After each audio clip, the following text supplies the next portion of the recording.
عمرك نسيت اسم حد انت لسه مقابله حالا دلوقتي ولسه قايل لك اسمه رحت نسيته؟ دخلت الاوضه بتاعتك كنت رايح تعمل حاجه نسيتها برضه.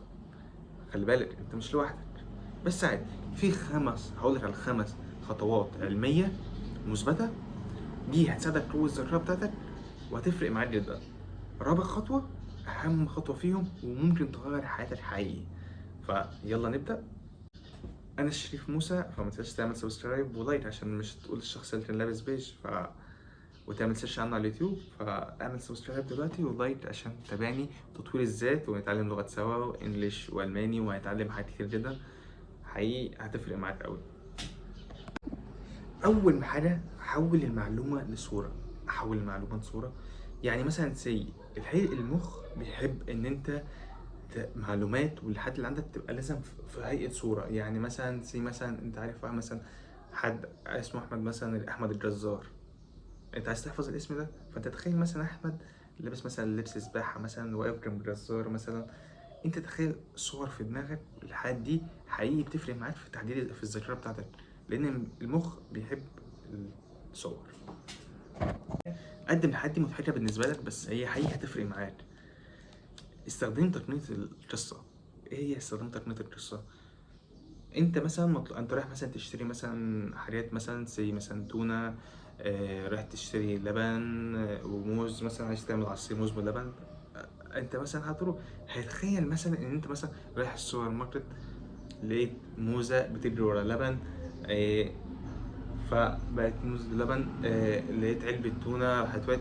تخيل ان انت الحياة بتاعتك بقى انها قصة حقيقي، هتفتكر كل الحاجات دي. جرب مثلا جربها مثلا دلوقتي، هتلاقي نفسك ان انت فاكر كل حاجة حرفيا وبدقة.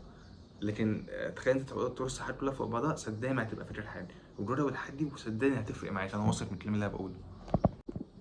تالت حاجة خريطة الشجرة. ايه خريطة الشجرة دي؟ مايندينج تيبل. دي بتعمل، تخيل مثلا انت بتحفظ مثلا، بتعمل مثلا ايه، عايز تعمل مكرونه بشاميل وعايز تحفظ كل الطريقه بتاعتها. المكرونه بشاميل بتقسم ليه بشاميل ومكرونه. البشاميل بيتقسم لايه؟ مثلا لبن، دقيق، كذا. فانت مثلا بتقسم الحاجات لحاجات، من الحاجات اللي تقسمها لحاجات تانية بتبقى بشكل ابسط حقيقي. حد هتفرق معاك قوي، خدها نصيحه مني. لان انت مثلا لو قسمت مثلا مكرونه بتحتاج مثلا سلق، بتحتاج ان انت تجيب المكرونه، تشتري مكرونه من تقسمها كده حاجات مراحل.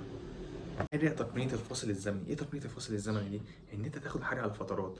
مثلا هتاخد تذاكر حاجة كذا مرة. انت هتذاكر مثلا حاجة النهاردة مثلا يومين 3 وتفتحها تاني، بعد اسبوع تفتحها مرة تالتة، بعد شهر تفتحها مرة رابعة، بعدها هتلاقيها ثابتة في دماغك. لان المخ لازم تكرار، لازم فاصل زمني عشان المعلومة تتخزن شوية، وبعدين تبدأ تراجع عليها فتثبت أكتر، تبدأ تراجع عليها تاني فتتثبت أكتر. فلازم تقعد تراجع عليها كل فترة، لازم، ضروري حقيقي.